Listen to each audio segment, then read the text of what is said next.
Alright, so this is a review of the Norscot 963D. And I don't own many Norscot models, but I bought this one, and I do consider it one of their better models, maybe even their best.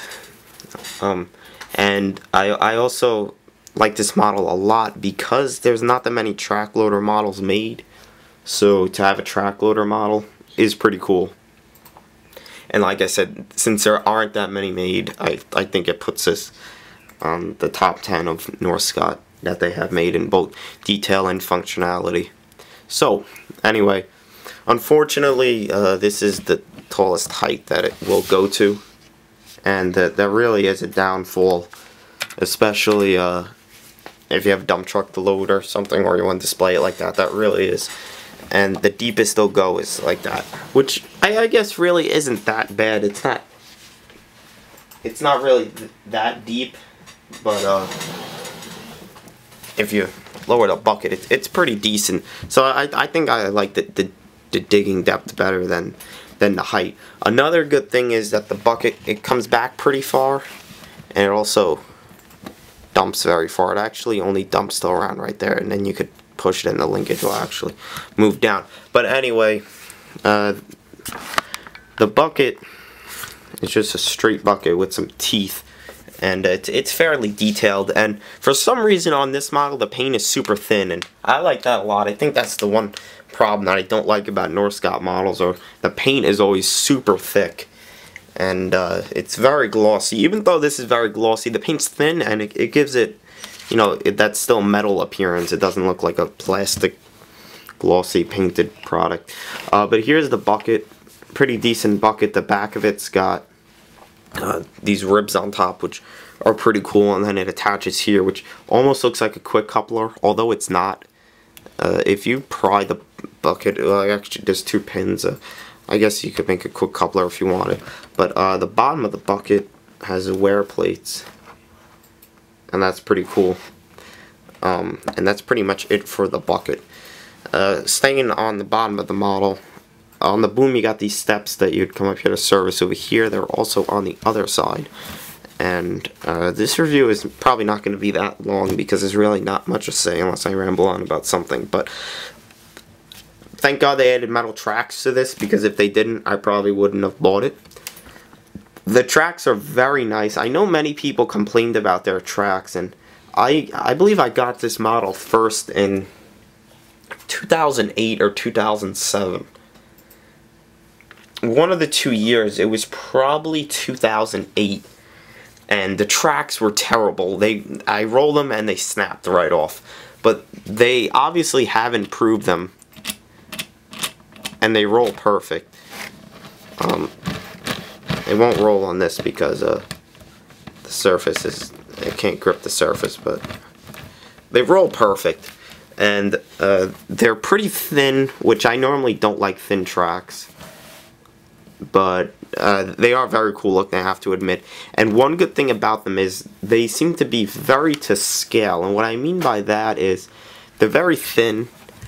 You could tell the pads are very thin, although the way they attach don't really look the best. It doesn't look that bad realistically. And the whole track frame is actually pretty detailed. It's got all the bolt detail and the drop sprocket back here, and the rollers up top and everything. So the tracks I personally enjoy probably the most on the model, and like I said, they look very cool even from the back. One thing I wish they would have done is on a real track loader over here, it's able to pivot left and right. I wish that they would have made it did that, but it doesn't. So what are you gonna do? The arms are very cool. You could tell it has the new Power Edge logo, which I really dislike a lot. But on this particular model, it doesn't look that bad because it's balanced out by a decent amount of black. The cylinders are black, and what I like about the cylinders, they're not painted. They're actually, the rubber or the plastic is black, so you don't have to worry about them chipping. And some of the pins, as you could tell, are also painted. They got these handrails over here, which unfortunately are plastic, but they're also thin. So I guess it kind of balances out the non-metal part. But since they're thin, really doesn't matter, and they're not really in that spot where they would break off. The bucket moves simply by pushing it back and dumping it. Now, one cool thing I like is the bucket is able to dump more than it's actually supposed to, so you could slam the bucket. I like to position it like that. It always seems like a truck loader would slam the bucket in a foundation working or something like that. But one thing you have to watch out for, because on the past models, mine has the bar right here, the linkage bar does break, and it can bend very easily. It is very thin, and here it is looking from above. Now, if you want to make it raise higher, there's one solution to that. You have to unpin it from here. And you can see these, how it squares off right there and right there. If you round that, it will go higher, but then you have to watch out because the cylinders can slip out.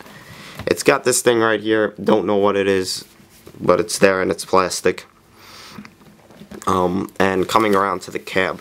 Now, one thing that they definitely could have done, and it would have been very cool and probably not that hard, was make opening doors, but they didn't. If they would have, that would have been very nice, because the cab is huge, and it would have made the model itself better improved to already how nice it is, but they didn't, so there's nothing really you could do about that.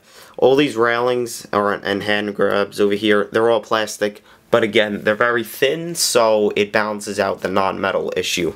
If you look in the cab, it's pretty detailed. It's got I'll try to zoom in here. It's got the center console, or the screen on the front. It's got the textured floor and the seat with the controls. Unfortunately, are there pedals? Yeah, there's pedals, but they're hard to see.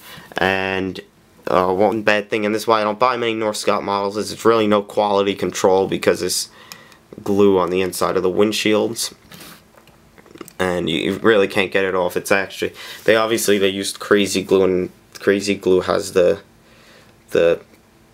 fumes, I guess, or the chemicals in the glue that reacts with the plastic glass, and it leaves a white residue.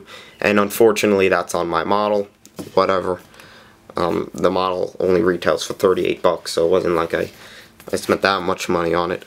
But anyway, it's got the windshield wiper, and you could see the cat logo up top with the lights, and the handrails extend out past the cab.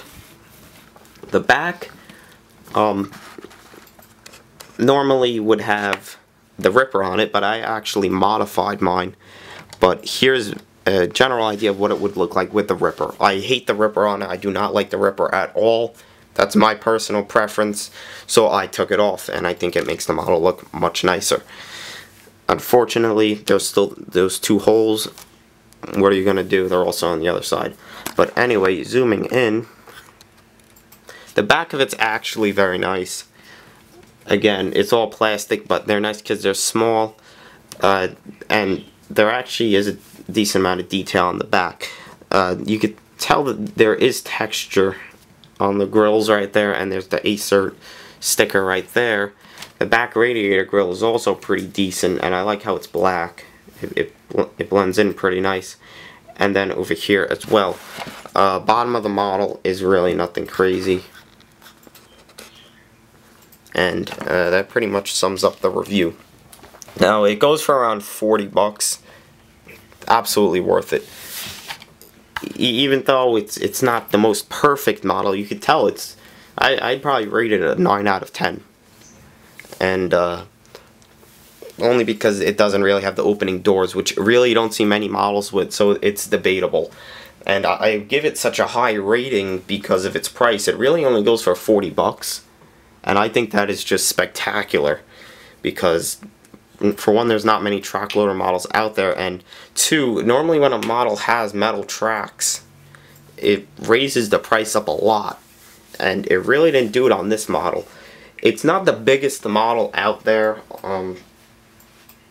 I'll compare it to I guess the Hitachi 450, which is the same thing as a Deere 450. Many people have that model. It's a decent sized model. But at the end of the day, for 40 bucks, it's definitely worth it. And if you don't have one, get one. Even if you're not into track loaders, because once you have it, you'll see how cool it is. It's just a great small little model. And like I said, for 40 bucks, before they go discontinued, I'm gonna get another one. I probably still will take the Ripper off on the next one because I just don't like the Ripper. The Ripper just has 3 tooth and it actually goes down pretty deep.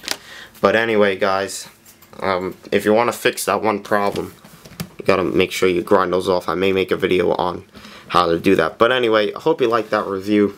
It's a great little model. It's one of the few Norscot models that I have.